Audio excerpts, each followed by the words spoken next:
የመቀሌ ህዝብ በነገራችን ላይ ትናንት የግንቦት ማርያምን ለማክበር ይህንን ጉዳይ ሲሰማ በጣም ሲሸበር ነው ያመሸው። መቀሌ ስትሸበር ነው ያመሸችው። የታደሰ ወረደ ኃላፊነትና ተግባር ምንድን ነው? ማይችል ከሆነ አሳልፈው መስጠት ነው። በጣም የሚገርም ሆስፒታል ሁሉ ገንብተው ለሰው ሆን ተብሎ ሮቤልን ግደሉት ከተባለ መርፌ ተሰጥቶ እንደምትገደል አንድ ከፍተኛ የኢትዮጵያ ባለስልጣን በመርዝ ግደይ ተብላ እሷ ተልካ እንደነበር እነዚህም በድምፅ ማስረጃዎች ይዘን እንመጣለን። የሳውዲ የደህንነት ኃላፊ ወደ ኢትዮጵያ መጥቶ ነበር። ከኢትዮጵያ መንግስት ጋር ተነጋግሮ ነበር። ለምን ማለት ጥሩ ነው።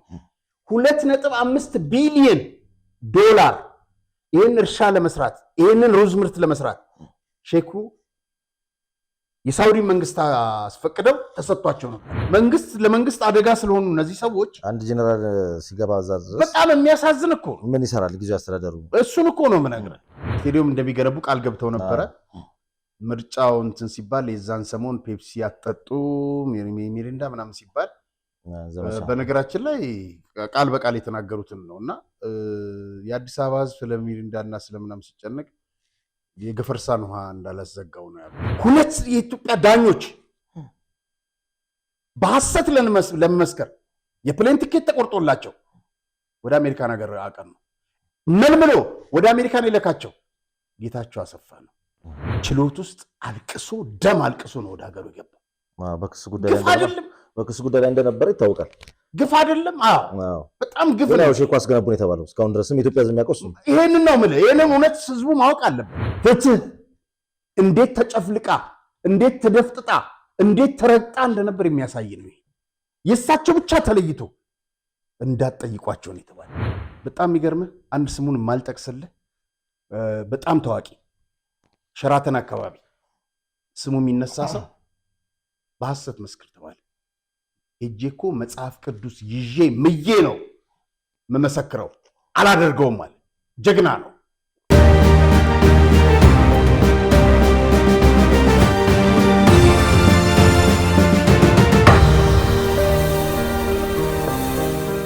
ሰላም ጤና ይስጥልኝ ተመልካቾቻችን፣ እንደምን ሰንብታችኋል? የምትመለከቱት አዲስ ጉዳይ በአማራጭነት የመጣ አዲስ ቻናላችን ነው። ዛሬም እንግዲህ እንደተለመደው ፕሮግራሙን አዘጋጅተን ወደ እናንተ ለማድረስ ጋዜጠኛ አርያ ተስፋ ማርያም እና ሮቤል ምትኩ እዚህ ስቱዲዮ ተገኝተናል። መልካም ጊዜ እንዲሆንላችሁ ከወዲሁ ተመኘን። አርያ እንዴት ነህ? ሰላም። እንግዲህ ዛሬ በርከት ያሉ ርዕሰ ጉዳዮችን ይዘናል። ተመልካቾቻችን ጠብሰቅ ያሉ መረጃዎችን እንደሚያገኙ ከወዲሁ ጥቆም እናደርጋቸዋለን። በጣም የተደከመባቸው የመረጃ ማሰባሰብ ስራዎችም አሉ። ምንድናቸው የሚለውን እንግዲህ ቆየት ብላችሁ ትመለከቱታላችሁ። እንግዲህ ቪዲዮን ሲጀምሩ ላይክ አድርጋችሁ ጀምሩ። ለወዳጅ ዘመዶቻችሁ ሼር ማድረጉን እንዳትረሱ፣ ሰብስክራይብም እንዳይረሳ። ከዚህ ጎን ለጎን ደግሞ እንግዲህ በዝግጅታችን ላይ ያላችሁን ማንኛውንም አይነት አስተያየት፣ ጥቆማ ለፕሮግራሙ ይመጠናል የምትሉትን ከስር በሚታየው የቴሌግራም ቁጥር በጽሁፍ መልእክት ልታደርሱን ትችላላችሁ። ከዚህ ጎን ለጎን ደግሞ ፕሮግራሙ በተጠናከረ ሁኔታ በተከታታይ ረዘም ላሉ ቀናት ወደ እናንተ ለማድረስ የእናንተው ድጋፍ ያስፈልገናልና በኢትዮጵያ ንግድ ባንክ 13753919 አርያ ተስፋ ማርያም ብላችሁ ድጋፍ ብታደርጉልን ለምስጋናው ተመልሰን እዚህ የምንመጣ መሆኑን በዚህ አጋጣሚ ለመግለጽ እንወዳለን። እንግዲህ ወደ ዋናው ርዕሰ ጉዳዮችን ከመግባታችን በፊት አንዳንድ መረጃዎች አሉን። እዚህ ስክሪኑ ላይ የምንመለከተው ወጣት ወይም ደግሞ ግለሰብ ማን ነው? በተለይ በዚህ በትግርኛ ቋንቋ በሚንቀሳቀሱ አክቲቪስቶች የተለያዩ ማህበራዊ ሚዲያዎች ላይ በስፋት እችን 2 ቀን ስናየው ነበርና የግለሰብ ማን ነው? ምንድን ነው? ምንስ ቢሰራ ነው እንደዚህ አይነት ነገሮች ሲንሸራሸሩ የተስተዋለው? በጣም ጥሩ ሮቤል። እንግዲህ ከባድ መዘዝ ነው ያመጣው ይሄ ልጅ እዛ ትግራይ ውስጥ ብርሃነ ገብረ ገርግስ ወይም ልፋቴ እያለ ይጽፍ ነበረ በፌስቡክ ልፋቴ መርዝ ነው የሚረጨው አክቹዋሊ። እና ከዚህ ከአሊባይ ነው ምናምን የሚባል አንድ የሻዕቢያ ሰላይ ነው ምንድነው ተገናኘ የተባለው ይሄ ነው። የተከሰሰባቸው ነገሮች በህገወጥ የሰዎች ዝውውር፣ በሀገር ሉዓላዊነት በሀገር ነፃነት ላይ ጉዳት በማድረስ በህዝቦች መካከል አመፅና ብጥብጥ እንዲፈጠር በማነሳሳት በተጨማሪ ብዙ ተቀጣጣይ ፈንጂ ብረቶችና መሳሪያዎች፣ የሬዲዮ መገናኛዎች ናቸው ቤቱ የተገኙት። በቁጥጥር ስር ዋለ። ለአንድ ቀን የታሰረው ተፈታ። አዎ ተፈታ። ማን የፈታው ማለት እንግዲህ ልፋቴ ይታወቃል። የህወሓት አክቲቪስቶች ብቻ ሳይሆን የህወሓት በቀቀን ከሚባሉት ውስጥ ቁጥር 1 ከሚጠሩት ውስጥ አንዱ ነውና ተያዘ። እንደዚህ አይነት ነገሮች ከተገኙ በቂ ማስረጃዎች ምርመራ ሳይደረግ እንዲወጣ ያደረገው ማን ነው? ይኸውልህ ሮብ ቀን ነበር የተያዘው እና ብዙ ሰዎች ነው ያስገደለ ሰው ነው። በቅርቡ ቤቱ መኖሪያ ቤቱ ራሱ ቦምብ አፈነዱብኛል። ጸረ ኢትዮጵያን የሚንቀሳቀሰውና ሮብ በቁጥጥር ሲውለው ሮብ ከቀጥሩ 8 ሰዓት ላይ ነበር። እንግዲህ ማን ያስፈታው ላልከኝ ፈትለወርቅ ገብረ እግዚአብሔር፣ ምግብ ኃይሌና ኃይለስላሴ ግርማይ ወድም በይተይ ናቸው። በአስቸኳይ ፍትህ አሉት ለታደሰ ወረደ ራሱ ለፖሊስም እና እነዚህ ናቸው ያስፈቱት።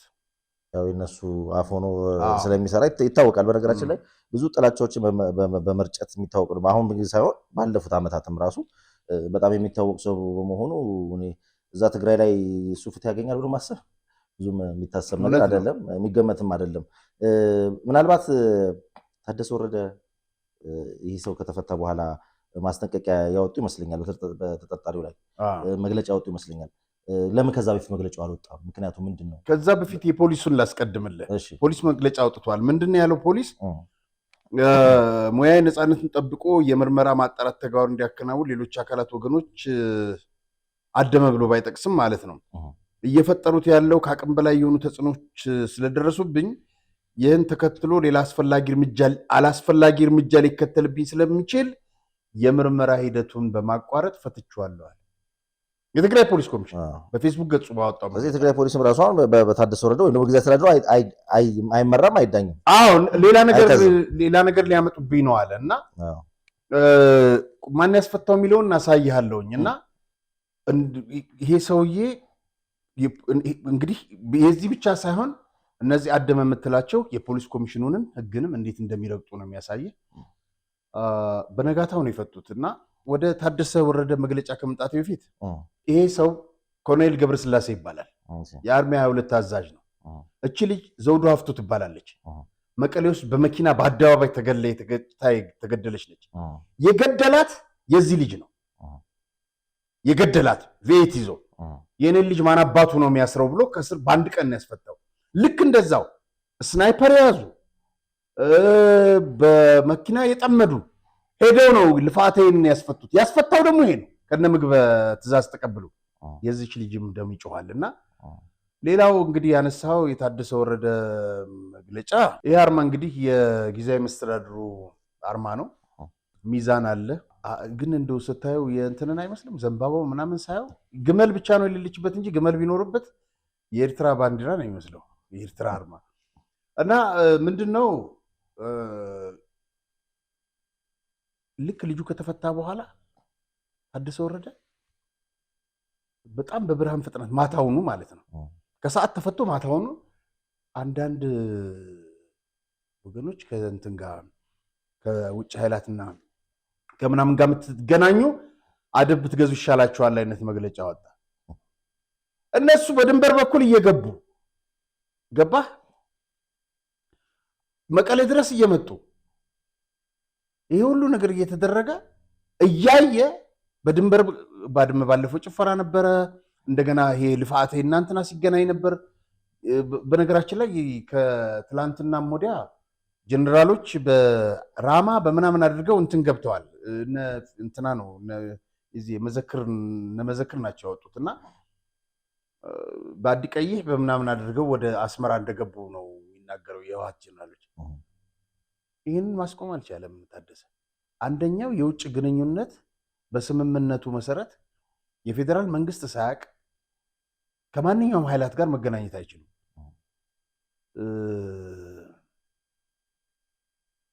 ዝምታና ትዕግስቱን እንደ ፍራቻ ነው የወሰዱት። ስለዚህ ካላልኩ ለማለት ያክል ነው የወጣው መግለጫው እንጂ ምንም ከታደሰ ወረደ የሚጠበቅ ተግባራዊ እርምጃ አስቀድሞ መውጣት ነበረበት። መልካም። የታደሰ ወረደ ማስጠንቀቂያና የአደማባሉ አማኑኤል አሰፋ መግለጫ ስራሱ እንዴት አገኘኸው? በሌላም በኩል ደግሞ ትናንት በጌታቸው ረዳ የሚመራው ህወሓት በትግርኛ መግለጫ አውጥቷልና ምን አይነት ነገሮች ተነሱ የሚለውን አብረን እንመልከት። እና አማኑኤል ምንድን ነው እያለ ያለው? መንግስት የህወሓትን ህልውና የማያስቀጥል ከሆነ የምርጫ ቦርድ ሊያፈርሰው ይሄ ውሳኔ የሚጠበቀው ውሳኔ አለ አይደል? እሱን የሚያደርግ ከሆነ ወደ ኤርትራ እንሄዳለን እንደ ማስፈራሪያ ነው ያዙት። እና ታዲያ ወደ ኤርትራ ቢሄዱ ምን ሊያደርጉ ነው አላልኩም አለ። በነገራችን ላይ በደንብ እኮ የተናገረውን እኮ ነው። እንደገና ሊያስተባብል ሞከረ እንትና ግን ሊያስተባብለው የሚችል ስላልሆነ በድምፅ የተቀዳ ስለሆነ ማለት ነው። እግሮች ሁሉ ወደ ዲኤምሲ ያመራሉ። በመዲናችን አዲስ አበባ በለቡ መብራት ላይ እየገነባን ባለነው በተንጣለለ መንደር ውስጥ የዲያስፖራ አንድ መንደራችንን ሸጠን መጨረሳችን ይታወቃል። አሁን ደግሞ ሲቲቪው የሆነውን እጅግ ውብና ማራኪ እይታ ያለውን ብሎክ በልዩ ቅናሽና በማራኪ ዲዛይን በ8% ቅድሚያ ክፍያ ለሽያጭ አውጥተናል። በመሆኑም ቀድሞ ለሚመጡ 10 ደንበኞች ብቻ ባለ አንድ መኝታ በ432 ሺህ ብር ቅድመ ክፍያ፣ ባለ 2 መኝታ በ651 ሺህ ብር ቅድመ ክፍያ፣ ባለ 3 መኝታ በ940 ሺህ ብር ቅድመ ክፍያ፣ ባለ 4 መኝታ በ1,300,000 ሺህ ብር ቅድመ ክፍያ ከ60% የባንክ ብድር ጋር አቅርቦሎታል። በጥራትና በታማኝነት በግንባታው ዘርፍ ከ27 ዓመት በላይ በዘለቀው ዲኤምሲ ሪል ስቴት የቤት ባለቤት ይሁኑ። ለበለጠ መረጃና ለሳይት ጉብኝት ከታች ባለው ስልክ ይመዝገቡ። ደስታው እዚህ ይጀምራል። ዲኤምሲ ሪል ስቴት። የጌታቸው መግለጫ እንግዲህ በደብረጽዮን የሚመራው ህወሓት ቡድን ዳግም ወደ ጦርነት የትግራይን ህዝብ ሊያስገባ ነው፣ ይህን እየሰራ ነው አለ በትላንትና ባወጣው መግለጫ። በዚህ ወቅት ተረጋግቶ ማሰብ ይጠይቃል። ቡድናዊ ፍላጎቶችና ስሜታዊነት ወደ ጎን በማድረግ የህዝቡን ጥያቄ ፍላጎትና አጀንዳ ማስቀደም ይገባል። በትግራይ ክልል መጠኑ ከፍ ያለ የመጣው የፖለቲካ ሁኔታ ትግራይን ለከፋ ጥፋት ይዳርጋል። ጦርነት ተገደን የምንገባበት እንጂ አላስፈላጊ በሆነ መንገድ የምንገባበት አይደለም ማለት አሁን ባለው ያደመ አደገኛ አካሄድ ከ2013 ጦርነቱ የከፋ ሁኔታ ይፈጠራል አለ። አሁን የሚከተለው ጦርነት የከፋ ሁኔታ ነው የሚፈጠረው አለ የጌታቸው ቡድን። ዓላማና ግቡ ባልታወቀ መልኩ ትግራይን ከማንኛውም የውጭ ኃይል ጋር የምትፈጥረው ቁርኝት ሊከሰት በሚችል ጦርነት ጥፋትና ውድመት እንጂ የሚገኝ ጥቅም ወይም ልማት አይኖርም ብሏል። በስልጣን ላይ ያለው ቡድን ስልጣን እንጂ ሌላ ፍላጎት የለውም። ግልጽ ነው። ህዝቡን ገፍቶ በኃይል ወደ ጦርነት ለማስገባት እየተንቀሳቀሰ ነው። የትግራይ ህዝብ ሳያውቅ ከሻዕቢያም ሆነ ከፋኖ የተጀመረው ግንኙነት ለክልሉ ሰላምና ልማት ሳይሆን ጥፋትና ውድመት እንደሚያመጣው እያለ ይቀጥላል። እንግዲህ በተለይ ይህን መግለጫ ለማውጣት የተነሱበትን ወይም የተገደዱበትን ዋና ምክንያት የትግራይ ከፍተኛ የሰራዊት አዛዦች ከሻዕቢያ ከፍተኛ አመራሮች ጋር እየተገናኙ እንደሆነ ይህም ዓላማው የትግራይን ክልል ወደ ጦርነት ለማስገባት እየሰሩ በመሆኑ ነው ብሏል። አመነ እንግዲህ ግንኙነታቸውም ገሃድ እንደወጣ አስረግጧል በመግለጫው እና ይህንን ያለው በተለይ ደግሞ ክልሉ ስርዓት አልበኝነት እንዲነግስ ነው እያደረጉ ያሉት። እኔ ከዚህ በፊት ታስታውስ እንደሆነ ስለ ሀገር ላይ ስንሰራ የዛሬ 3 ዓመት ወደፊት የሚያሰጋኝ ነገር እኔ ማለት አልወድም በነገራችን ላይ ነው፣ ግን ብለነው የነበረው ነገር የትግራይ ክልል የትርምስ ይሄ ምንድነው የዝርፊያ የስርዓት አልበኝነት ምድር ልትሆን ትችላለች። እሱ ነው የሚያሰጋኝ ብዬ ነበር። ወደዛ እያደረጓት ነው እንግዲህ እናደመ። መልካም እንግዲህ ከትግራይ ክልል ወደ ኤርትራ የሚገኝ ወደ ሳዋ ማሰልጠኛ ማዕከል እየተላኩ ነው የሚሉ መረጃዎች ሰሞኑን ሲወጡ ይታያልና ምንድነው? እነማን ናቸው ወደ ሳዋ እየተላኩ ያሉት ከትግራይ? በዚህ ላይ መረጃው ካለ ምናልባት ብንሰማው። አዎ እንግዲህ እየወጡ ያሉ መረጃዎች ምንድነው? ከትግራይ አካባቢ ካሉ እስር ቤቶች በሙሉ እስረኞችን በማጓጓዝ ወደ ኤርትራ ሳዋ እየከተቷቸው ነው።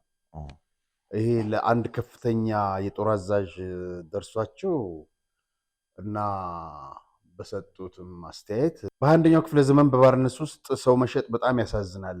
ለሱዳን ብዙ ሺህ ሰው ሸጠው አስፈጁ። አሁን ደግሞ በግዳጅ ለሻዕቢያ ትግራይ እየሸጡ ነው። ህወሓት ሰው በመሸጥ ገንዘብ ይሰበስባል። እስረኛ ሰልጥነው ሊማግዱት ነው። ትግራይ ፈረደባት ብለውኛልና አዎ ያሳዝናል። በጣም የለመዱት ነው። ባለፈው ጊዜ በተከታታይ አውርተናል። ሱዳን ውስጥ ያሁሉ ሰው አለቀ፣ ሬሳቸው ሲጎተት ነበረ። ጦርነቱም እንደዚሁ። አሁን ደግሞ ወደ ኤርትራ ወደ ሳዋ እየተላኩ ነው። የሚገርም ነው። ወደ ተከታይ ርዕሳችን ስንገባ እንግዲህ ነፃ መሬት ተቀላቀሉ የተባሉ ጀነራል አሉና ከሰሞኑ ማን ናቸው? በሌላ በኩል ደግሞ ትናንት መቀሌ ገቡ የተባሉ ጀነራልም አሉ። እስቲ ሁለቱን ደግሞ እንስማ።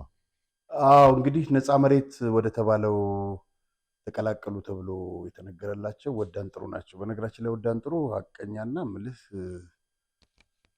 ጥሩ አቋም ያላቸው ሰው ናቸው ይሏቸዋል። ከወዳን ጥሩ ሌላ የነፃ መሬትን እዛ ያለውን ሰራዊት በበላይነት እየመራ የሚገኘው እንግዲህ ተክላይ አሸብር ወይም ጀነራል ወዳ አሸብር ነው። ሌላው እንግዲህ ከዚህ ጋር በተያያዘ በጣም የሚገርም ነገር እዚህ በስክሪኑ ላይ የምታየው ጀነራል ፊሊጶስ ይባላል። የሻዕቢያ ጀነራል ነው። ትላንትናው ዕለት መቀሌ ገብቷል እና እነ ፍስሐ ማንጁስ ምናምን ሁሉ አቀባበል አድርገውለታል።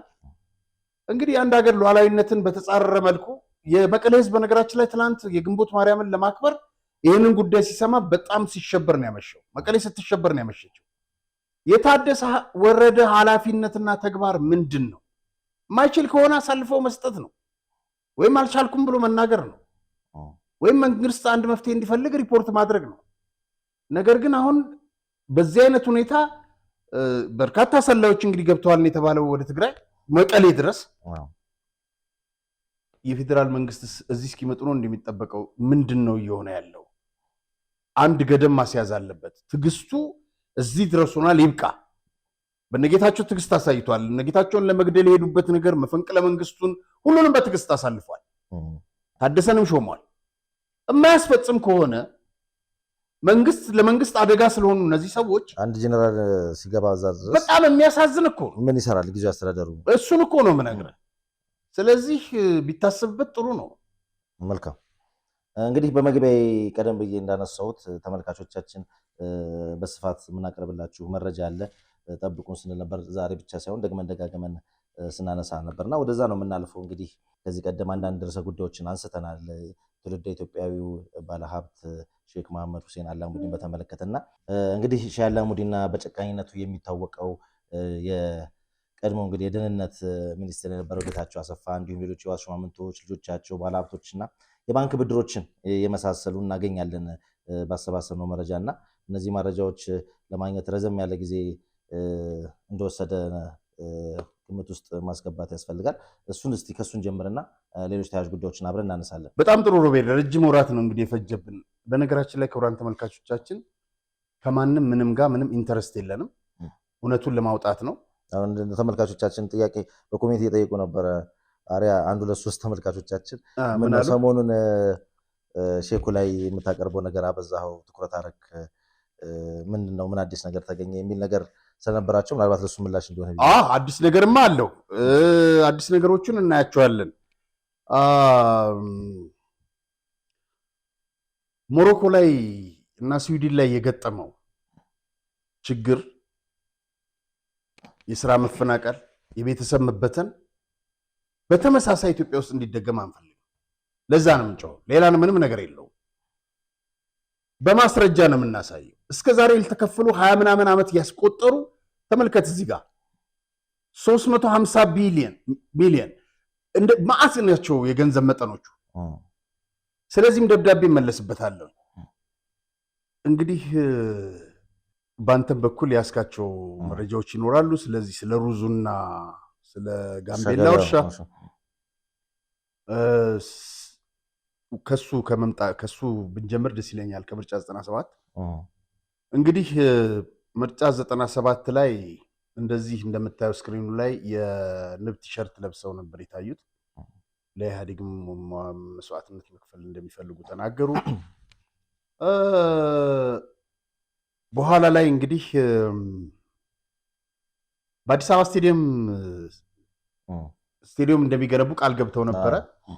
ምርጫው እንትን ሲባል የዛን ሰሞን ፔፕሲ አትጠጡ ሚሪንዳ ምናምን ሲባል በነገራችን ላይ ቃል በቃል የተናገሩትን ነው እና የአዲስ አበባ ሕዝብ ስለ ሚሪንዳ እና ስለምናምን ሲጨነቅ የገፈርሳን ውሃ እንዳላዘጋው ነው ያሉት። ይችሉ ነበር እና የዛን ጊዜ በስቴዲየም ተቃውሞ ሲሰማ እዚህ ሊገነቡት ያሰቡትን ስቴዲየም ወደ ወልዲያ ወሰዱት። ምን ነበር ምክንያቱ? ምክንያቱ እዚህ ያለው ነገር ስላስቆረፋቸው ነው። በፔፕሲ ላይ የተደረገው አድማ።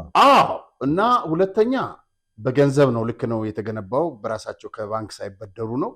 ነገር ግን ወልዲያ ላይ የተገነባው እንትን በ650 ሚሊዮን ብር ሲሆን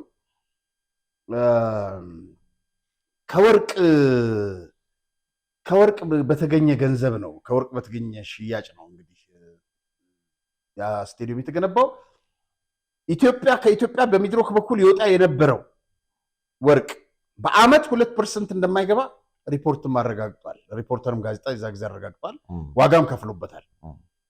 እንግዲህ ያ ስቴዲየም እዛ ቦታ ላይ ሲሰራ ወልዲያ አንደኛ አውሮፕላን ማረፊያ የለው፣ ሆቴሎች የሉትም፣ በተገቢው መንገድ አልተጠናቀቀም፣ ለብሽሽቅ ነው እና ስፖርት ቡድንም አልነበረም እዛ የሚወዳደር እና ለብሽሽቅ እንትን ያደረጉት ነው።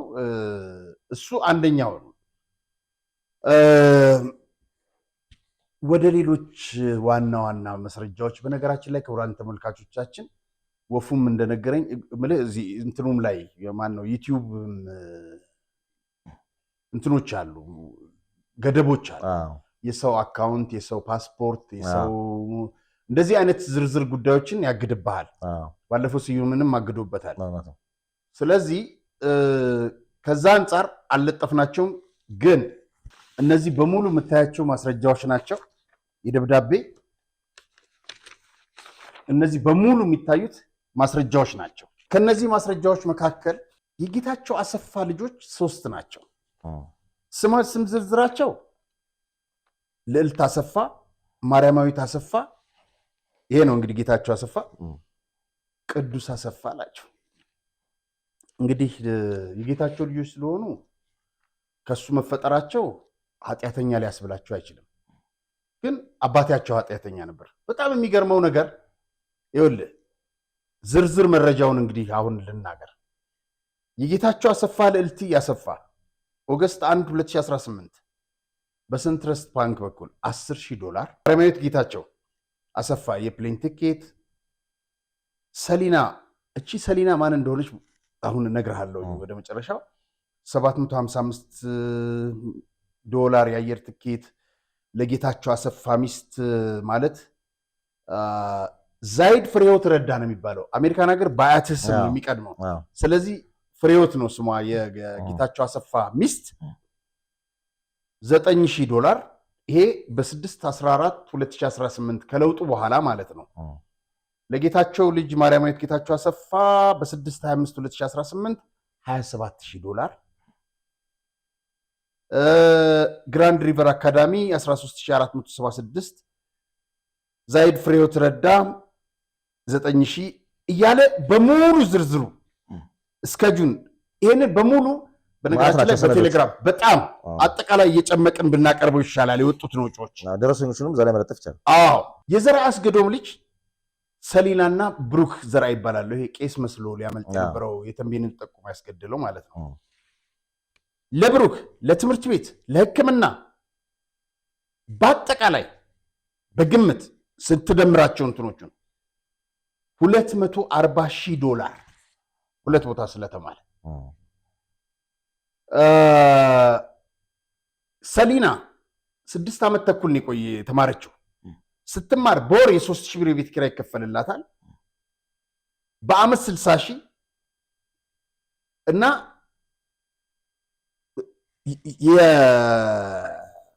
የ3,000 እና 60,000 ስትደምረው 76,000 ይመጣል በአመት። 76,000 በ6 ዓመት አባዛው። እሳቸው ናቸው የከፈሉት። ቆይ እንደዛ አይደለም ክፍያው የእሳቸው ነው፣ ግን ቆይ እመጣልሃለሁ። በነገራችን ላይ ለትርፉ ማዕት ወጪ ወጥቶላታል። ለትርፉ በአማካይ እስከ $60,000 ይወጣላት አሜሪካን ሀገር ውስጥ ነው። የትርፉ ማለት የዘርዓ ሚስት ነች። ጋምቤላ ውስጥ እኮ ትልቅ ሆቴል ያላት እኮ ሚሊዮነር ነች።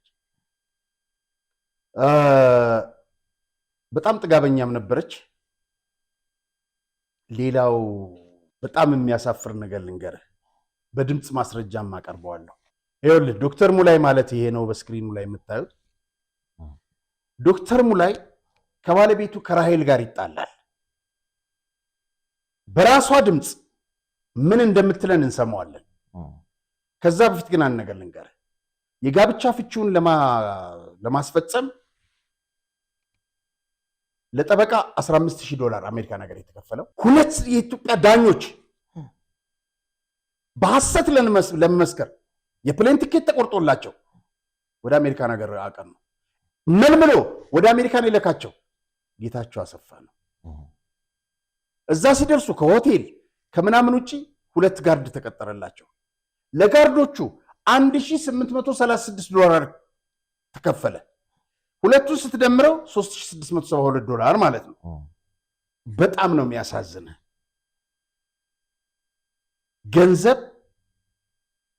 ገንዘብ ሲናገር ፍትህ ዝም ይላል ነው የሚባለው።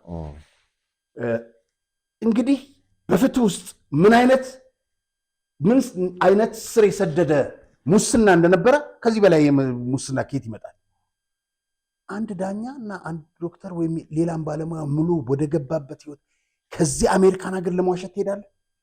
ዳኞቹ ምንድን ያሏቸው መሰለ? ዳኛ መሆናቸውን አወቁ።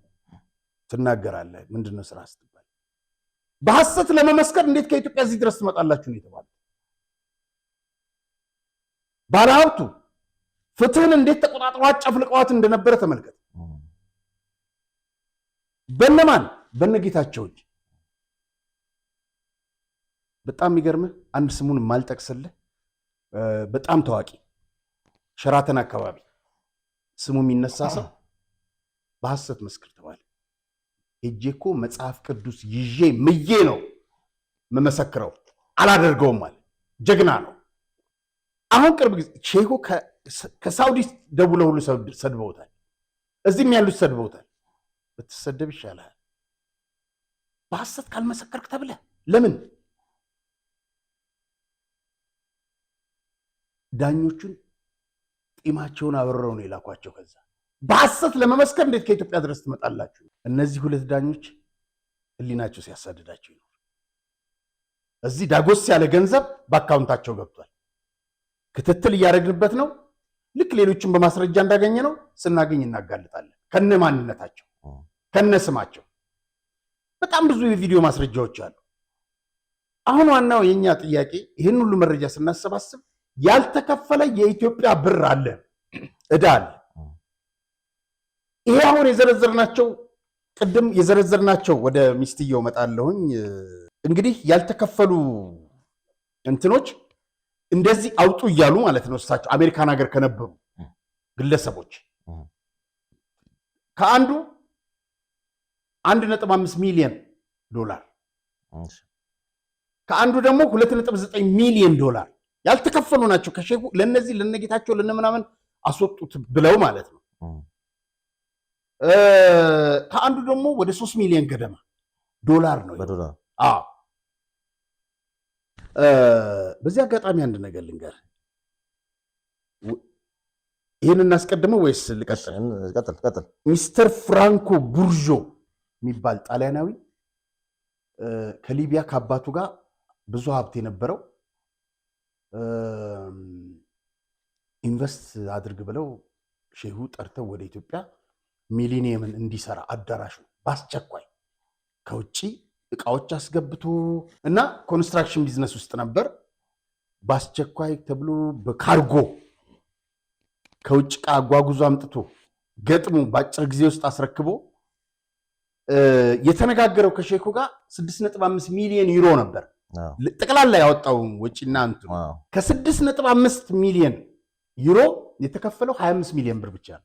አስበው። በኢትዮጵያ አዎ፣ በኢትዮጵያ ከሰሰ ሰውየው ከሰሰ። ሚሊኒየሙ ጊዜ እዚህ ነበረከት ነው ያሉት። ቅድም የጠቀስናቸው ዳኞች ነው ያሉት። ሁሉንም ማለት አይደለም፣ እነዚህ 2 ያልናቸው ማለት ነው። በሆዳቸው የተገዙ መስካሪዎች ጣሊያናዊው ላይ መዶሻ ራሳቸው ሼኩ መዶሻ ይዞ እንደ እብድ ሲዞር አሳዝኖኝ ነው አምጥቼና ኮንስትራክሽን ስራ ያልኩት። ትንሽ ሳንቲም ጅቡቲ ላይ ሰጥቶታል ይባላል። የአጠቃላይ ግን ያልተከፈለው 6.5 ሚሊዮን ነው። ችሎት ውስጥ አልቅሶ ደም አልቅሶ ነው ወደ ሀገሩ የገባው። በክስ ጉዳይ ላይ እንደነበረ ይታወቃል። ግፍ አይደለም? አዎ በጣም ግፍ ነው። ያው ሼኩ አስገነቡ ነው የተባለው። እስካሁን ድረስም ኢትዮጵያ የሚያውቀው እሱ ነው። ይሄንን ነው የምልህ። ይሄንን እውነት ህዝቡ ማወቅ አለበት። ይሄ መረጃው ነው። ሁለት ሰውዬ ጉዳይ ግን ከምን ያውቃል? ጉዳዩ ከምን ደርሶ እንደሆነ እንደው ብናቅ ደስ ይለን ነበር። በቃ አንቃልቅሶ ሄደ። እዚህም ፍትህ አላገኘም። ፍትህ ያለው በሼኩ እጅ ነው። እንዴ በቀጭን ስልክ እኮ ነው ዳኞች የሚታዘዙት። ምን ማለት ነው? ምን ሲደረግ እንደነበር እኮ አይተናል። እና በጣም የሚያሳዝን ነው። ክቡራን ተመልካቾቻችን ይሄ ዶክተር ሙላይ ይባላል። ባለቤቱ በድምጽ እንስማት። ከእንትና ጋር በጣም ክሎዝ ናቸው ማለት ነው። ከጌታቸው አሰፋ ጋር እኔ እኮ ታሪክ አለኝ። ማነው እንዴት ዳሬን ያፋታው ነኝ? ኦኬ ራሱ ጌታቸው ሚስቱ እሱ እዚህ ሸራተን ላይ አፍነውኝ እኮ ስንት 2015 ልጄን ወልጄ እኮ ለክርስትና መጥቼ እኮ ድፍን ሸራተን የሚያውቀው ታሪክ አለ። ባይዘዎች የጌታቸው አሰፋ ሚስት ነች። ጌታቸው አሰፋ እና ሚስቱ ራሱ ጌታቸው አሰፋ በጣም ሁለት ነው የሚመጣው እኛ ጋር ለኛ ላስፈቀድ ነበር የመጣው ነው። ኤክስክሉሲቭ ላውንጅ 5 ነው ፎቅ ላይ ነው የተኛነው። እዚህ ፖስተር ነበር ያኔ። ከዛ ክርስትና ሸራተን ይደረግ ምናምን ይሉኛል ሚስቱና እኔ ክርስትና ሸራተን አልፈልግም። እኔ በቃ የሃይማኖቴ አዲግራት አባቴና እናቴ ያሉ የተወለድኩበት ሀገር አዲስ አበባን ባድገኝ አዲግራት በቃ እናትና አባቴ ትልልቅ ስለሆኑ ለነሱ ይሄ በቃ እንደ ስጦታ ነው።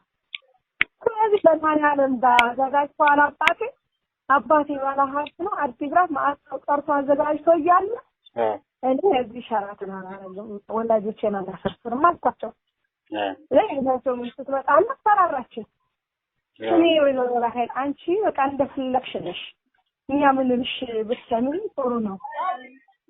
ካልሰማሽ ደግሞ ምን ታረገው ነገር አለ ትለኛለች።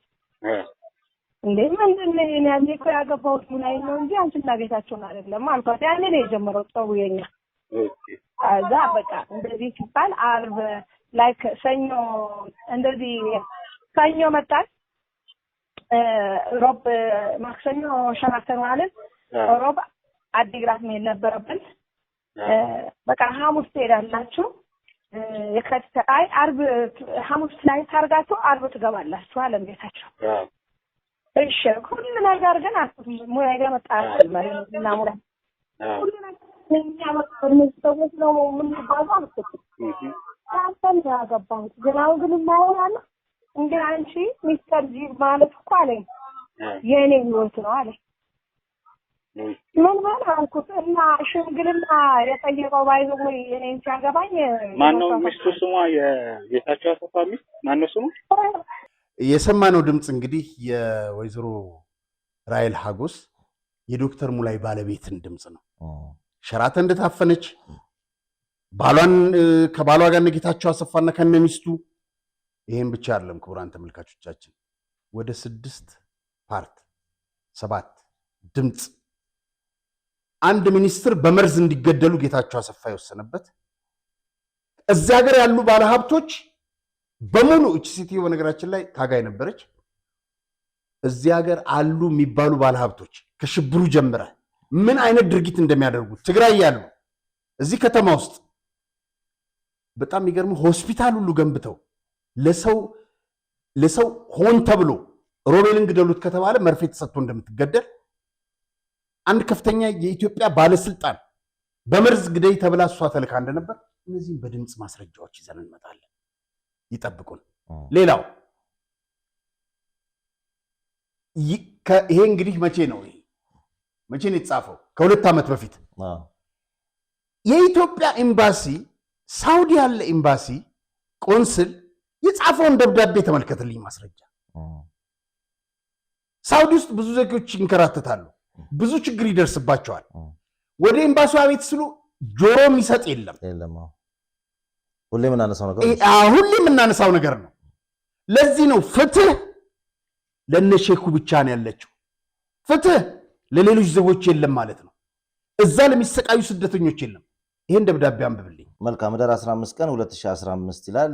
ለቆንስላ ጉዳዮች ዳይሬክተሮች ጄኔራል ውጭ ጉዳይ ሚኒስቴር አዲስ አበባ ኅዳር 13 ቀን 2015 ዓ.ም በቁጥር TS 2116315 በድጋሚ የተጻፈ ደብዳቤ በከሳሾች እነ ሚድሮክ ኢትዮጵያ ኃላፊነት የተወሰነ የግል ማህበርና በተከሳሽ አቶ አብነት ገብረ መስቀል መካከል ባለው የፍትሐ ብሔር ክርክር ጉዳይ የፌዴራል ከፍተኛ ፍርድ ቤት ፍትሐ ብሔር ምድብ ችሎት በመልስ ቁጥር 25/40/46 ከሳሽ የምስክርነት ቃላቸውን እንዲሰጡ ያላስቻላቸውን ምክንያት ከአቅም በላይ ነው አይደለም የሚለውን ፍርድ ቤቱ መርምሮ ተገቢውን ትዕዛዝ ለመስጠት እንዲችል ከአቅም በላይ የተባለው ምክንያት ምን እንደሆነ ጊዜያዊና ወደፊት ሊወገድ የሚችል መሆኑ አለመሆኑን በዝርዝር ከምስክሩ በማጣራትና ምክንያታቸው አግባብ መሆን አለመሆኑን እንዲሁም ከሳሽ ምስክርነት በአካል ወይም በቪዲዮ ኮንፈረንስ ለመስጠት የማያስችል ሁኔታ ያጋጠማቸው ስለመሆኑ አለመሆኑ ምላሽ እንዲላክለት ፍርድ ቤቱ ትዕዛዝ የሰጠ ቢሆንም ከኢፌዴሪ ቆንስላ ጀነራል ጽሕፈት ቤት የተላከው ምላሽ አጥጋቢ አለመሆኑን በመግለጽ በድጋሚ ለሶስተኛ ጊዜ ማለትም በ10/10/2014 እና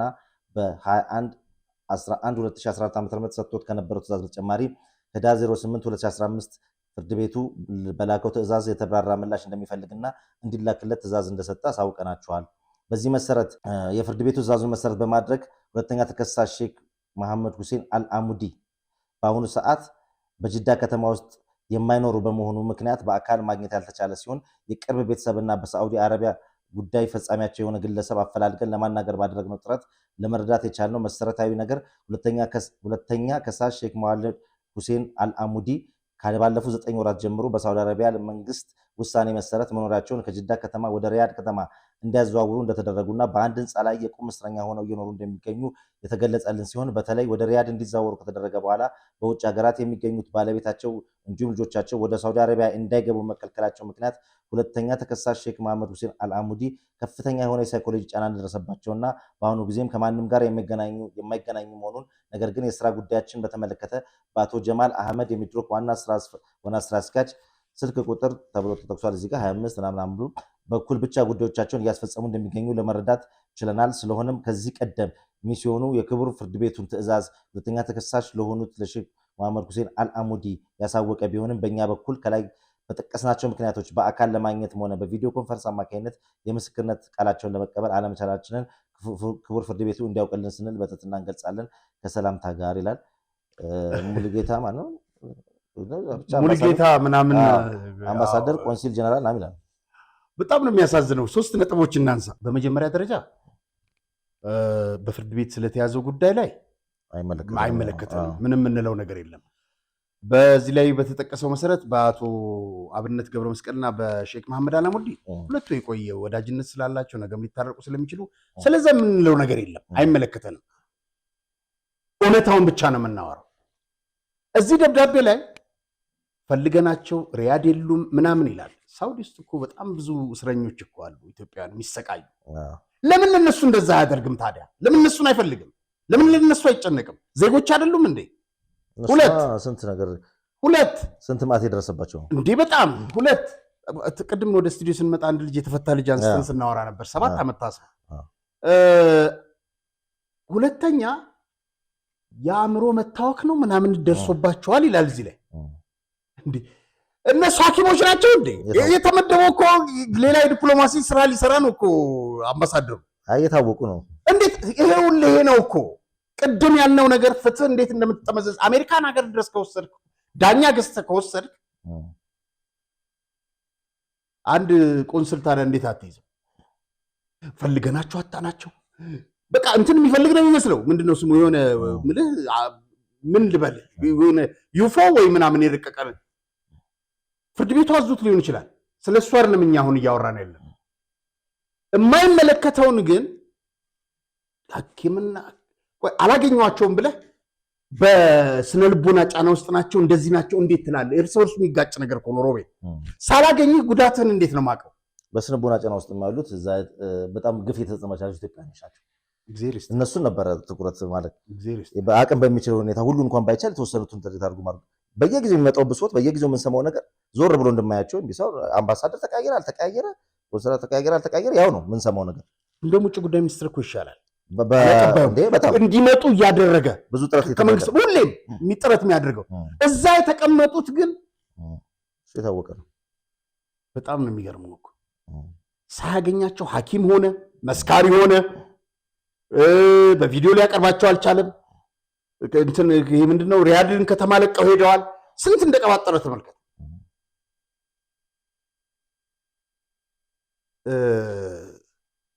ሮቤል እዚህ ጋር እንዴት ተጠቀሰ ስምም አለ። እሱ ሰው ምን እንዳደረገ ልንገርህ። ሚስተር ፍራንኮ ያልነው ቅድም ጣሊያናዊ ሙሉ ቪላ ቤት አሰራው። ትልቅ ግራውንድ ፕላስ ምናምን በጣም ትልቅ ቪላ ቤት አሰራው። ዞር በል ጥፋ ነው ያለው።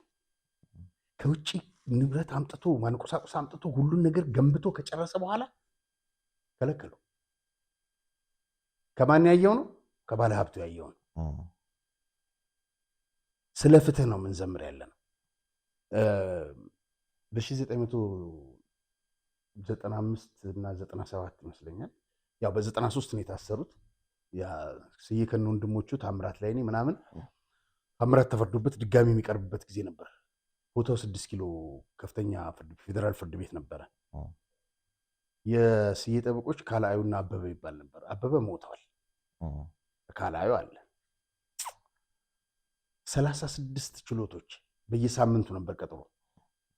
ጠቅላይ ፍርድ ቤት ዳኞች አልተሟሉም በሚል 36 በሳምንቱ 2 ቀን ነበር የሚቀጠረው። 36 ችሎቶች በዳኞች አልተሟሉም ሰበብ ቀጠሮ የተሰጡ ይተላለፉ ነበር። መጨረሻ በጣም ተሰላችተው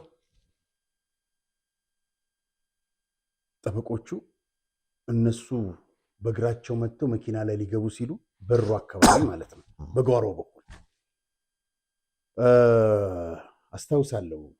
ካላዩና አበበ አንድ ነገር ሲናገሩ ሰማሁኝ። ለእነት ስዬና ታምራት የዛን ጊዜ እችን ችሎት ፍትህ ውስጥ ይህን ፍትህ እጃችሁን አታስገቡበት እባካችሁ ብለናችሁ ነበር ገና ወደ ስልጣን እንደመጣችሁ። እችን እንኳ ተውልን። ምክንያቱም ነገ ጠዋት አንዳችሁ ተጠያቂ ብትሆኑ ፍትህ ታገኙበታላችሁ። ስለዚህ ፍትህ ውስጥ እጃችሁን ፖለቲካ ጣልጣ አታስገቡ ስንል ሰላማዊ ሰልፍ አስወጣችሁበት። ሰላማዊ ሰልፍ አስወጥተውበታል ካላዩ ላይ መቀሌ እና ይሰፋ ነው ይወረድ ምናምን ብለው አሰባ እንዲነሳ አድርገውታል። የፍርድ ቤት ሰብሳቢ ነበር። ዛሬ እንድታዝኑ አይገባም። እናንተ የዛን ጊዜ ሳሰሙ የቀራችሁት እናንተ ያጨማለቃችሁት አብራችሁ ያጨማለቃችሁት የስራችሁ ውጤት ነው አላቸው። አስታውሳለሁ። ምን ልል ነው? ፍትህ ዳኝነት ነፃ መሆን አለበት። በገንዘብ የሚገዛ መሆን የለበትም። እጅ ቢጠመዘዝ መሆን የለበትም። ስለዚህ ነው ይህንን ጉዳይ እያወራን ያለ ነው። ወደ ባንኩ መረጃ እንሄድ። እንግዲህ እዚህ ደግሞ ዝግጅታችን ከደረሱና በእኔ በኩል ከያዝኩት መረጃ እንግዲህ በግብርና ሚኒስቴርና በሳውዲ ስታር አግሪካልቸር ዲቨሎፕመንት ኃላፊ ንግድ ማህበር የተፈጸመ የመሬት ኪራይ ውል ስምምነት ይላል። እንግዲህ ይህ የመሬት ኪራይ ስምምነት በፌድሪ በግብርናና የገጠር ልማት ሚኒስቴር ዋና ጽሕፈት ቤቱ በቦሌ ክፍለ ከተማ ምናምንና እንግዲህ አከራይ የተባለ የሚጠራና በሳውዲ ስታር አግሪካልቸር ዲቨሎፕመንት ኃላፊነት ሲግል ማህበር በኢትዮጵያ ሕግ የተመዘገበና የተዘጋጀ ጽሕፈት ቤቱ ቤት ቁጥር ምናምን ይጠቅሳል። እንዳናሰልቻቸው ለተመልካቾች ብለን ነው። የእርሻ የጋምቤላ የሩዝ ልማትን በተመለከተ ነው። እንግዲህ የስምምነት አንቀጽ 1 ላይ የስምምነቱ ወሰን ይላል። እንግዲህ የዚህ ኪራይ ስምምነት ወሰን የረጅም ጊዜ የገጠር መሬት ኪራይ ለሩዝ እርሻ ለማዋልና ተያያዥነት ላላቸው ተግባራት ስፋቱ 10,000 ሄክታር በሆነ መሬት በጋምቤላ ክልላዊ መንግስት አኝዋክ ዞን አቡ ዲስትሪክት በፔርፔንጎ እና ፒኬዲ ቀበሌዎች መካከል ተሰጥቷል ይላል። ስንት ሺህ? 10,000 ሄክታር ነው የሚለው። እንግዲህ የመሬት ኪራይ ጊዜና የመሬት ሊዝ ክፍያ ተመን ይላል። ይህ መሬት ሊዝ ኪራይ ስምምነት ለ50 ዓመታት ጊዜ በጋምቤላ ክልላዊ መንግስት አቦቦ ዲስትሪክት ወረዳ አስተዳደር ጋር በተደረገው ስምምነት ቢሆንም ግን ለተጨማሪ ዓመታት በወገኖቹ መካከል በሚደረግ የጋራ ስምምነት ሊታደስ ይችላል ይላል። የመሬቱ ዓመታዊ የኪራይ ክፍያ ተመን ለግብርና ኢንቨስትመንት አገልግሎት የሚውለው በዚህ ውል አንቀጽ 1 ላይ በተመለከተው መሰረት በ1 ሄክታር በተከራይና በአቦቦ ዲስትሪክት መካከል በተፈረመው ስምምነት 30 ብር ብቻ ሲሆን የዓመታዊ የገንዘብ ክፍያው መጠን 300,000 ብር፣ በውሉ ጊዜ ጠቅላላ የገንዘብ መጠን ክፍያ 15 ሚሊዮን ብር ብቻ ይላል። እዚህ ላይ ያው ተከራይ እንደያስፈላጊቱ ነው። አስፈላጊ ነው የሚገኝበት ጊዜ የመሬት ሊዝ ክፍያውን የማሻሻል መብቱ የጠበቀ ነው ይላል። እንግዲህ ተከራዩ ከፈለገ ነው። እዚህ ላይ ደግሞ ተከራይ የሚከተሉት መብቶች ይኖሩታል ይላል። መሰረተ ልማቶችን እንደ ግድቦችን፣ የውሃ ግድቦችን፣ የፓወር ሃውሶችን፣ የመስኖ ስርዓቶችን፣ መንገዶችን፣ ድልድዮችን፣ ጽሕፈት ቤቶችን፣ መኖሪያ ህንፃዎችን፣ የነዳጅ አቅርቦት ጣቢያዎችን፣ የጤና አገልግሎት መስጫዎችን፣ ሆስፒታሎችን፣ ዲስፔንሰሮችን፣ የትምህርት ፋሲሊቲዎችን በተከራይ ብቸኛ ውሳኔ በሚደረገው ውይይትና ከሚመለከታቸው ጽሕፈት ቤቶች ጋር ፍቃድ ጠይቆ ሲሰጡት ኢንቨስትመንት ፕሮጀክቱ አይነትና መጠን አግባብነት ያለውን ሲገኝ እነዚህን ይፈጽማል፣ ይገነባ ይላል። እዛ ቦታ ላይ እነዚህ ነገሮች ተገንብተዋል የሚለው እንግዲህ ማየት ነው። የመሬት ኪራይ ስምምነት የለም አልተገነቡም እንዴ? የመሬት ኪራይ ስምምነትን የሚያቋርጠው ቢያንስ አስቀድሞ የ6 ወራት የጽሁፍ ማስጠንቀቂያ ምክንያታዊ የሆኑ ዝርዝሮችን በመጥቀስ ይሆናል ይላል። ብዙ ናቸው ውሎቹና ግን ወደ መጨረሻው ሀሳብ እንሂድ። ውሉ ሲፈጸም እንግዲህ የውሉ ስራ ላይ የሚውልበት ቀን ይላል። የመሬት ኪራይ ስምምነት ስራ ላይ የሚውለው ከ19/1/2002 ጀምሮ ሲሆን የሚያበቃው ደግሞ በቀን 18/1/2052 ለ50 ዓመታት ስራ ላይ የሚውል ይላል። አከራይ ተከራይ ያለ በአከራይ በኩል ግብርና ሚኒስቴር ፊርማ ተፈርሟል። ደርበው ይላል ሚኒስቴር ነው። በተከራይ በኩል ፊርማ አለ ተፈርሟል። እዚህ ጋር ኃይሌ አሰግዴ ስራ አስፈጻሚ ዳይሬክተር ይላል። ምስክሮች አሉ። ቤዛለም በለጠ፣ ብርሃኔ ፍሳ፣ አስራት አርጋው ተፈርሟል ይላል። እንግዲህ ይሄ ሰነዱ ነው የሚያሳየውና እንግዲህ እኔ ሩዝ እርሻ ይሄ የት ደረሰ አለው? ይሄ በጣም የለም። አንድ ነገር ልንገር፣ ግን ወደ ስራ ገብቷል። ገና ተጀምሮ ነበረ። ታስታውስ እንደሆነ ከፈረንሳይ ሁሉ ከእናንተ ሰፈር ልጆች ሁሉ ሄደው እዛ በወባ የሞተ ልጅ ነበረ፣ ስሙን ዘነጋሁት። በጣም ብዙ ሰው ነበር ወደዛ ሄደው፣ በጣም ሰፊ ስራ ነበር። ባለፈው ባቀረብነው ቪዲዮ ላይ እንደውም ሩዝ ለመድኃኒት ነው ይሉናል አንዳንድ ሊቅነን ባዮች የሚሉት የዛ ጊዜ በየነ ጴጥሮስ እውነታቸውን ሩዝ ለምንድን ነው ለተቅማጥ በሽታም ይሆናል አይነት ነገር ነው የተናገሩት እሳቸው። የዛ ጊዜ ግን አሽሙር አደረጉት። እሱ ሳይሆን በነገራችን ላይ ይሄንን ለመስራት የሊዙም አልተከፈለም። እሱ ብቻ እንዳይመስልህ 900 ሚሊዮን የኢትዮጵያ ብር ከባንክ ተበድረውበታል። ሼኩ አልተከፈለም እስካሁን። እሱን ብቻ እንዳይመስልህ ለዚህ እርሻ የሳውዲ የደህንነት ኃላፊ ወደ ኢትዮጵያ መጥቶ ነበር። ከኢትዮጵያ መንግስት ጋር ተነጋግሮ ነበር። ለምን ማለት ጥሩ ነው። 2.5 ቢሊዮን ዶላር ይህን እርሻ ለመስራት ይህንን ሩዝ ምርት ለመስራት ሼኩ የሳውዲ መንግስት አስፈቅደው ተሰጥቷቸው ነበር። ይህን ለማጣራት ነበር የመጣው። በጣም አዝኖ ነው ሄደው። ጋምቤላ ድረስ ሄዷል። ምንም ነገር የለም። እዛስ ሪፖርት ሲቀርብ በደንብ እየተሰራ ነው ይባላል። አሉ ዶክመንቶቹም በወረቀት እዚህ ቅድም ካሳየው ውስጥ እና በጣም ተናዶ ሳውዲ ስታር ነው ምንድነው የሚባል የነበረው። ስለዚህ በጣም ተናደው ነው ሄደው እንትኑ አንደኛው ሼኩን ለእስር ከዳረጋቸው ውስጥ አንደኛው ይሄ ሳውዲ ውስጥ ካሳሰራቸው ውስጥ በጣም ተናደውባቸው ነው። ይሄ ከዚህ በፊት የነበረው የሞተው እውነቱን ሲያውቁ በጣም ነው የተናደዱባቸው። ከዛ በኋላ ነው ለእስር የተዳረጉት። 2.5 ቢሊዮን ዶላር ወስደው እንደገና ለዚህ እርሻ 900 ሚሊዮን ከኢትዮጵያ ንግድ ባንክ ወስደው ንግድ ባንኩም አልጠየቀም። እነዛ ግን ጠየቁ። ገንዘቡ አብዛኛው ተመልሶላቸው ወስደዋል ይመስለኛል። ኢትዮጵያ መንግስትና የኢትዮጵያ ንግድ ባንክ መጫወቻ እነበረከት እቺ አገር እንድትበዘበዝ ከፍተኛ ሚና ተጫውተዋል። እዚህ ስክሪኑ ላይ እንደምታየው ማአት ወደ 14 ነው 15 ተከሳሾች አሉ። ባለፈው አውርተነው ነበር፣ በቃል ነበር ያወራነው። ከላይ ይኸውልህ የሚድሮክ ኢትዮጵያ ኃላፊነቱ የተወሰነ የግል ማህበር ይላል አይደል? ስራ አስኪያጅ ምናምን ብሎ በትዕዛዙ መሰረት ከሚድሮክ ኢትዮጵያ ሰነድ በስተቀር ይላል ተለዋጭ ትዕዛዝ እስከሚመጣ ድረስ የሁሉም ሰነዶች አባሪ ወደ ጸረ ሙስና ኮሚሽን አቃቢ ህግ እንዲላክ የሁሉም የሌሎቹ የሳቸው ብቻ እንደዚህ ተከቦ እንዳይሄድ በኮሚሽን ጠረ። ይሄ በነገራችን ላይ አባይ ጓዴ የሚባል አቃቢ ህግ ነበር። ይኑር አይኑር አላውቅም። እዛ ፌደራል እንትን ሲቀርብ ነው በእነ ታምራት ላይ የማስታወሰው።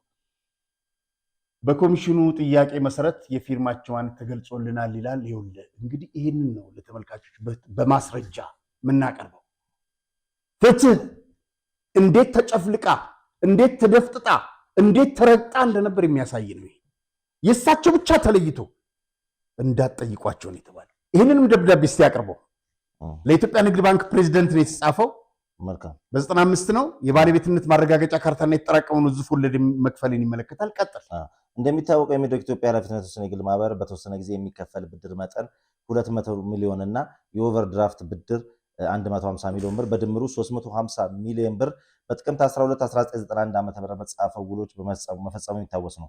ሆኖም የነዚህ ብድሮች ውል ስንፈርም የኢትዮጵያ ንግድ ባንክ ኩባንያው ላይ ባለው ከፍተኛ እምነት የተነሳ ያለምንም የባለቤትነት ማረጋገጫ ካርታ በኩባንያው ባለሀብት ሼክ መሐመድ ሁሴን አላሙዲ ኃላፊነቱን በመውሰድ የማረጋገጫ ካርታውን ለማምጣት ቃል መግባታችን አቁምልኝ። እዚህ ጋር ምን እንደሚል ገባ? እሳቸውን በማመን ብቻ ያለ ካርታ ብድር ሰጥተናቸዋል። ትእዛዝ ነው ያው የባንኩ እኮ ትእዛዝ እኮ ግልጽ ያስታውቃል። ከጀርባ ማን እንዳለ እነማን እንደሚያዟቸው ይታወቃል። አሳዝንም። ቆይ እሺ አሁን መመሰል የዛ ጊዜ በረከት ያዛሉ። አዎ ትክክል ነህ። ይህንን ጥያቄ ሲያነሱ የነበሩ የባንክ ኃላፊዎች እስር ቤት ገብተዋል፣ ተወርውረዋል፣ ሙሰኛ ተብለዋል። የተገላቢጦች ነው የተከሰሱት። መከሰስ የሚገባቸው መጠየቅ የሚገባቸው ሼህ መሐመድ አላሙዲ ሆነው እሳቸውን ትተው የባንክ ሰዎችን የጠየቋቸው ሚኒስትር እንዳወጡ ነው እነሱ። በጣም ያሳዝናል። ግን ከዛ በኋላ ከለውጡ በኋላ እነዚህ ገንዘቦች በጣም ብዙ አሁን ይሄ ወለዱን አስበው እንግዲህ ከ95 ነው ለ22 ዓመታት 91 አዎ 91 ነው የተጻፈው፣ ግን 95 ነው። ከ95 እንኳን ጀምረ ላለፉት ስንት ዓመታት 22 ዓመታት ስንት ቢሊየን ሊገባ ይችላል። ለምንድን ነው የማይመለሰው? ቆይ እኔ አንተ ወይም ሌላ ሰው ምንም ካርታ ሳናሲዝ ይሄን ያክል ብር ይሰጠናል ኢትዮጵያ ንግድ ባንክ ብድር ብንጠይቅ? አሲዘን ስለመሰጠቱ አሲዘን እኮ መስጠት ጊዜ ያስፈልገዋል። ብዙ እንደሚወራው ከሆነ ሌላም ነገር ይኖራል። እንደገና ጊዜ አለ እንኳን በዚህ ፍጥነት ለማግኘት ጨርሰው። የሚያሳዝን ሆኖም እስካሁን ድረስ የሸራተን አዲስ ሆቴል ማለትም በዋስትና የተያዘው ማረጋገጫ ካርታ ማዘጋጃ ቤት ባለው የዝርክርክ አሰራር ምክንያት ማረጋገጫ ካርታው ሊሰጡን አልቻሉም ይላል። አሁን ግን ክቡር ከንቲባው ችግሩን በመረዳት በ15 ቀን ውስጥ እንደሚያስረክሙ ስለገለጹልን እኛም ለባንኩ የምናስረክመውን እየገለጽን የተጠራቀምብንን ወለድ ብር 29 ሚሊዮን 825,909 እና ኢንስታንት አሬንጅ ብር 42,616,469 ብር በድምሩ 72 ሚሊዮን 442,375 ብር ሲሆን እስካሁን ባንኩ ላሳየን ትዕግስትና የስራ ትብብር ምስጋናችን ይላቀ ነው ይላል። እንግዲህ የእሳቸውን ፊርማ አለ መሐመድ ሐሰን አላሙዲ ነው የሚለው ታች ቸርማን ይላል። የሚያሳዝን አሁን እኛ እያወራን ያለ ነው ስለ ፍትህ ነው። ሌሎች ሰዎች እኔ አሁን ቅርብ ጊዜ አንተ ያወራኸው ሰውዬ እንዴት ነው ቶሎ አጣድፈው እንትኑን ሐራጅ ከፍሎስ መች ተመለሰለት? መሸጫውም ራሱ ትክክል አይደለም። በሐራጅ መሸጥበት አሁን ይሄንን የፈጸመው ንግድ ባንክ ነው። አዎ እኛ ምንድነው አሁን እንደው ጉዳዮቹን በጣም ስናጠቃልላቸው በነገራችን ላይ ይሄንን ልክ ምንድነው አባይን በጭልፋ እንደሚባለው እንደዛ የቆነጠር ነው። የቪዲዮ የድምፅ የሰው የደብዳቤ የማስረጃና መረጃ እጥረት የለብን። በጣም ብዙ ናቸው ሰነዶቹ፣ በጣም ብዙ ነው የቪዲዮና የእንትኑ ማስረጃ። እችን ጨልፈን ያቀረብናት ግን የሚመለከተው አካል ሰምቶ መፍትሄ የማይሰጥ ከሆነ የሚያሳዝን። ከእንግዲህ ወዲህ ደግሞ ከዚህ በፊት እንደነበረው ሼኩ ዳኞችን ወደ በኢህአዴግ ጊዜ ወደ እንትን እየገዙ ለሐሰት ምስክርነት ይወስዱ እንደነበረው በሐሰት ያስመሰክሩ እንደነበረው በጣሊያኑ ላይ በሌሎችም ዜጎች ላይ እንደደረሰው አሁን ያለው የፍትህ አሰራር ክፍተት የሚሰጥ አይመስለኝም። ከዛ እርምት የሚወሰድ ይመስለኛል በመንግስትም በኩል። ሌላው ይሄ ሁሉ ሺህ ባለፈው እስከ 50 ሺህ ነው ያሰብነው አይደል? እስከ 200 ሺህ በአንዱ ቤተሰብ 5 ሰው ቢኖር 250 ሺህ ቤተሰብ መበተን ሮቤል በዚህ ኑሮ በተወደደበት ከባድ ነው። ልክ ሞሮኮ ላይ እንደተደረገው ስዊድን ላይ ሌላም ላይ እንደተደረገው በአየር ላይ ተንጠልጥሎ ያለ ነው። መሰረት ሊይዝ ይገባል። የሚከፈለም ከሆነ መንግስትን ጣልቃ የሚገባበት ከሆነ ሌላም አካል የሚገባበት ከሆነ የነዚህ ሰራተኞች ህይወት እንዳይናጋ ትኩረት ሊሰጥ ይገባል። ይሄ ነው ዓላማችን፣ ይሄ ነው መልእክታችን። ሌላ ዓላማ ምንም የለንም፣ ሌላ ኢንተረስት የለንም። ሐቁ ይሄ ነው በቃ። ድንገት አሁን እኛ ከሰማናቸው ሌሎችም ደግሞ በጣም ሌሎች ከባባድ ኬዞች ደግሞ ይኖራሉና መንግስት የሆነ ሰዓት ላይ እንደተባለው እንግዲህ መቼም ትውልድ ኢትዮጵያዊ ስለሆኑ በአንድ ወደ ውሳኔዎች ይገባሉ። አይሆንም፣ ብዙ ነገሮች ሊኖሩ ይችላሉ። በነገራችን ላይ እሳቸው ትውልድ ኢትዮጵያዊ ሆነ ሳውዲ ነኝ ነው የሚሉት። ድንገት ግን የሆነ ነገር ላይ ደግሞ ቢፈጠርና ድርጅቱ እንዳልከው ሞሮኮ እንደተባለው ነገር ድርጅቶቹ ምናልባት ስራ ቢያቆሙ ለህዝብም ዱብዳ እንዳይሆን እንግዲህ ምናልባት ሌሎች መረጃዎችን ደርሷቸው አልፎት ከሆነ አናቅም። እኛ ግን እንዳልከው መታወቅ ያለበትና መስተካከል ያለበት ነገር ካለ ከዛ ቀናነት መንፈስ የሐሳብና ይሄ መረጃ ለህዝብ እንደደረሰ ግምት ውስጥ እንዲገባ ተመልካቾቻችን ቢያውቁ ዱብዳ ባይሆን ነገር አንድ ነገር እንዳልከው አያድርግና ቢፈጠር እሱን እኮ ነው የምልህ እንዴ ህዝብም ሊደነግጥ ይችላል። እንኳን ህዝብ ማደም በተቋም ውስጥ የሚሰሩ ሰራተኞች ሲል ነገር ያውቃሉ ወይ ላያውቁም ይችላሉ። ስለዚህ እንደ መረጃ ቢያዩት የተሻለ ነው የሚሆነው። እንዴ ማለት ዝርዝረን እንኳን ጨርሰውም እኮ ያለውን ብድር እሱማ በጣም ብዙ ነው፣ በጣም ብዙ እኮ ነው። የኢህአዴግ ባለስልጣናቶችም እኮ ልጆቻቸው የነበረከት የነማባት ናቸው እኮ እንትኖቹ ወጪ የተደረገላቸው በጣም አንዱን ጠርታ አንዱ እኔ ገርመኛል። በረከት ስምኦን ሙስና ከዚህ በላይ ሙስና ምን ይፈጽምላል? እሱ ብቻ አይደለም። በነገራችን ላይ ከተፈለገ ከአንድ ሰው ጋር አብሮት ስላለ ነው እንጂ ለሁለት ነው። እዚህ ከተማ ውስጥ የተከፈተለት ሆቴል አለ። በማን በሼክ መሐመድ አላሙዲ አለ። ቦሌ መስመር አለ፣ እናውቀዋለን። አንድ ሌላ ሰውና ስፖርት ውስጥ ከነበረ ሰው ጋር አብረው በረከት ከጀርባ አለ፣ ሆቴል ተከፍቶለታል። ለሱና ለታደሰ ጥንቅሹ ለንደን ውስጥ ቤት ተገዝቶላቸዋል። ከዚህ በላይ ምን ትፈልጋለህ? የዛሬ ስንት ዓመት ለልደቱ እኮ $100,000 መኪና ሼክ መሐመድ አላሙዲ ለመጀመሪያ ልጁ ለበረከት ልጅ የዓመት በዓል ጊፍት ተብሎ ተሰጥቶታል። የዛሬ 2 ዓመት እዚህ ጦርነት ውስጥ ሆነን ለማንች ስሟቺ ፍሬውት የጌታቸው አሰፋ ሚስት ለእሷና ለልጇ ትልቅ በጣም ውድ መኪኖች ናቸው አሜሪካን ውስጥ የተገዙላቸው። እዚህ ጋር ኢትዮጵያ ውስጥ ቢዝነስ እየሰራ ወንበዴ ሽፍታ ከነበረ ጦርነት ከሚያካሄድ አካል ጋር በተለይ ዋናው ከመሰሪው ጋር በጓሮ በኩል እጅ መንሻና ለዋለልህ ውለታ እየሰጠ ትውልደ ኢትዮጵያዊ ነኝ እያልክ ኢትዮጵያን መውጋት የሚጣረስ ነገር ነው። ይመለሳሉ ምን ሊሆን ይችላል? ይሆናል። ልክ ነህ። ሳፖርትም ሊያደርጋቸው ይችላል እንጂ ያው ባራቶች ካለው ስርዓት ጋር እንደውም ይሄዳሉ ነው የሚባለው። በጣም ግን እንደዛ ከተከሄደ በጣም ይመለሳሉ ተስፋ ነው። መልካም ደረሰኞች፣ በነገራችን ላይ እያንዳንዱ ደረሰኞች አሉ በጣም በማስረጃ ግን በዩቱብ ህግና ደንብ መሰረት ስም ያለበትን የአንድ ሰው መልሰው ያለበትን ደረሰኝ እዚህ ጋር መጠቀም ቻናላችንን ገንዘብም ምናምን ሊሆን ይችላል። ከዛም አልፎ ቻናሉን እስከ መዝጋት ሊደርስ ስለሚችል ገንዘብ መጠኖች ሲጠቀሱበት ስለሆነ እንዳስፈላጊነቱ ቴሌግራም ላይ ገጻችን ላይ ልንለጥፈው እንችላለን። የሚበቃን ይመስለኛል። ስለነበረን ቆይታ እጅግ አድርጌ አመሰግናለሁ። የተከበራችሁ ተመልካቾቻችን የዕለቱ መሰናዷችን ይመስል ነበረ። ፕሮግራሙን አዘጋጅተን ወደ እናንተ ያደረስንላችሁ ጋዜጠኛ ሪያ ተስፋ ማርያምና ሮቤል ምትኩነን። ዳግም በሌላ ዝግጅት እስክንገናኝ ድረስ እስከዛው ሰላም ቆዩ። እግሮች ሁሉ ወደ ዲኤምሲ ያመራሉ። በመዲናችን አዲስ አበባ በለቡ መብራት ላይ እየገነባን ባለነው በተንጣለለ መንደር ውስጥ የዲያስፖራ አንድ መንደራችንን ሸጠን መጨረሳችን ይታወቃል። አሁን ደግሞ ሲቲቪው የሆነውን እጅግ ውብና ማራኪ እይታ ያለውን ብሎክ በልዩ ቅናሽና በማራኪ ዲዛይን በ8% ቅድሚያ ክፍያ ለሽያጭ አውጥተናል። በመሆኑም ቀድሞ ለሚመጡ 10 ደንበኞች ብቻ ባለ 1 መኝታ በ432,000 ብር ቅድመ ክፍያ፣ ባለ 2 መኝታ በ651,000 ብር ቅድመ ክፍያ፣ ባለ 3 መኝታ በ940,000 ብር ቅድመ ክፍያ፣ ባለ 4 መኝታ በ1,300,000 ብር ቅድመ ክፍያ ከ60% የባንክ ብድር ጋር አቅርቦሎታል። በጥራትና በታማኝነት በግንባታው ዘርፍ ከ27 ዓመት በላይ በዘለቀው ዲኤምሲ ሪል ስቴት የቤት ባለቤት ይሁኑ። ለበለጠ መረጃና ለሳይት ጉብኝት ከታች ባለው ስልክ ይመዝገቡ። ደስታው እዚህ ይጀምራል። ዲኤምሲ ሪል ስቴት